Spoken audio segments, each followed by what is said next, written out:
I call this the great robbery of American retirements. And it happened right underneath our noses and we didn't even realize it. In the 1970s, they introduced the concept of the 401k. It wasn't meant for you and I as the average W-2 folks. What happened was the guy sitting at the C-level went, wait a minute, this is awesome. You mean we're not gonna be liable for the success of the investment of the pension anymore? Because if they put your money inside of a pension plan, they were required to at least guarantee that principal. So if you put $100,000 in over the years that you put the work in as well, and they did their match, then at least when you retired, you had to walk away with that $100,000. Maybe it went up, maybe it went down. They'd have internal CIOs, that type of stuff. Once the defined contribution plan came to, which is we commonly know it as a 401k, but now it's up to you. You have to take that money, you have to invest that money, and you have to guarantee your retirement. We're not responsible, we're not liable anymore. So this robbery is where we found this crossroads, and everybody was doing 401ks. So 401ks, if you're getting it offered by your employer, you can put money in, you'll get corporate match. That's really nice, that's free money. If you're a small business owner that has 8 to 12 employees, the SEP and Simple world is great because now you're cranking up those contribution limits. And then if you're just an individual, which there might be folks in this room that just haven't started doing these things, you've got your traditional and your Roth.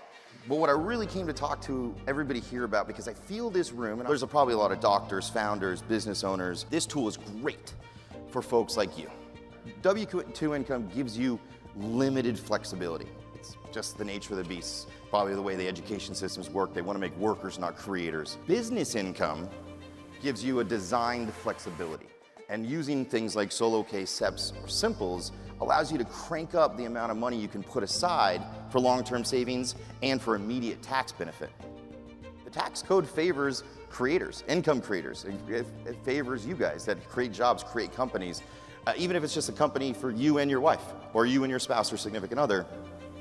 The tax system is much harder on us as employees and surprisingly more generous as owners. And so what a solo K does is it breaks that wall down. It says, all right, I'm now a business owner, I'm doing things a certain way.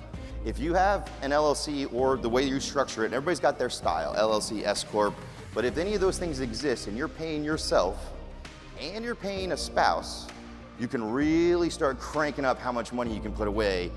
It scales with your income. So just because you aren't a massive company today, starting this framework and foundation now will make it so that when you have those really great years, you're ready. Solo Ks are seen as the largest legal tax deduction available, and for the right person, I think it's the most powerful tax advantage system in play today.